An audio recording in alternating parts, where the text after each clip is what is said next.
welcome to this month's Focus On. I'm delighted to be here with Mags Deacon, who is our neighbour midwife for safeguarding.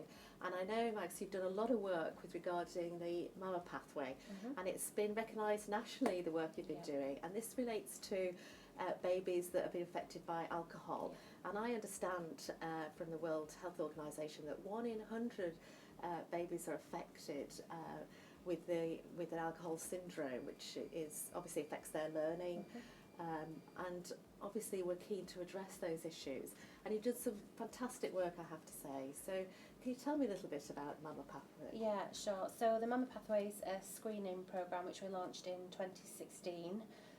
We did some work with the Hospital Alcohol Liaison Service around what screening tools we were using, because there wasn't anything in the UK that was being used. We were very much relying on information that parents were giving us around how many units of alcohol they consume, and it was evident that a lot of people don't even know what a unit of alcohol is really. So we did some focus work with families around what their alcohol habits were, asking them to pour out what they thought was a unit, which actually ended up being probably about 6 units really, a full glass. So clearly the amount of data we were taking around what they were drinking in pregnancy was completely wrong. And there was still a message around low-level drinking being okay in pregnancy, which it isn't. The difficulty in this country, we've done very little work, so there is very little research that we can fall back on. But certainly when you look further afield in America and Australia, the figures, as you say, it's 1 in 100 children that are being affected by fetal alcohol spectrum disorders, and that's purely because people don't know what they should and shouldn't be drinking in pregnancy. And how does that affect babies in reality?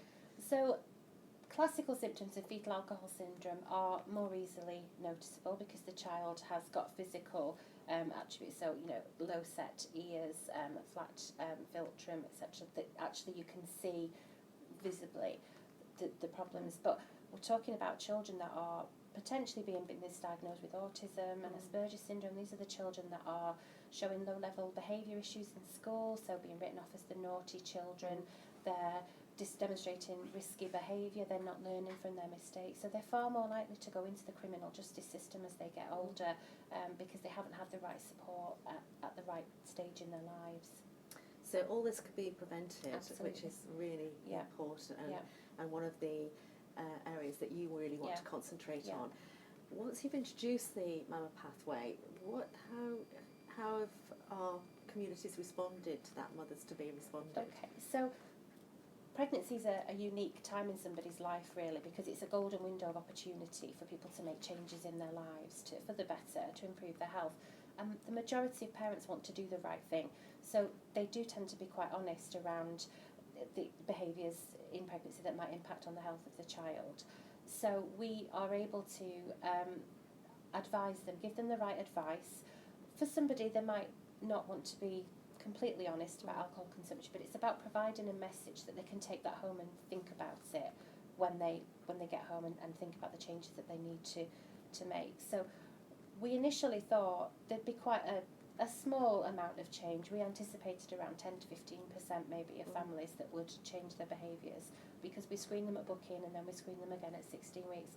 And we reviewed the pathway after 12 months. We did an audit and we were absolutely astounded to find out that 86% of the women that were booking in pregnancy had demonstrated a change in behaviour between booking and that 16-week appointment, which is absolutely massive. Absolutely, fantastic. And what do you think, what's the reason behind that? Is that just because they've now got the information, they have a greater understanding? Yeah, I think it's knowledge is power, and it's with everything, with smoking, with alcohol consumption. People do want to have a healthy pregnancy, they want to do what they can to give their baby the best start in life, and it's about making sure they get the right information to make an informed decision about how they want to carry on through the rest of their pregnancy. And I know the work you've undertaken with the team has been recognised nationally, as I've said. And are other hospitals picking up on the best practice that you implemented? Yeah. So we shared the data from our first audit with Greater Manchester, and really, really happy to say that they've now picked up the pathway and they're rolling it out across the Pennine footprint now. So that work's ongoing, with a view to hopefully rolling it out across further afield and hopefully nationally, because it is so easily replicable. You know, it costs very little to actually run the pathway, but the health implications are massive.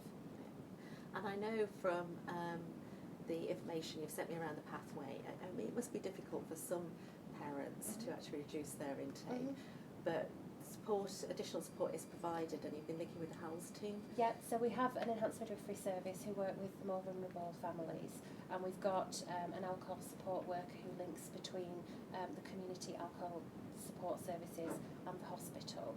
So there's a pathway in place. So if we have got families that are identified that actually the levels of drinking are concerning, we can offer them support, because it's not just about changing behaviour during pregnancy. We want that support to continue once the baby's born, so that they don't revert back to harmful behaviours that are going to impact on their ability to parent safely. Absolutely. Well, you know, you should be congratulated, you and your team, who've done some fantastic work, and it's really made a difference. So thank you very much indeed. Thank you.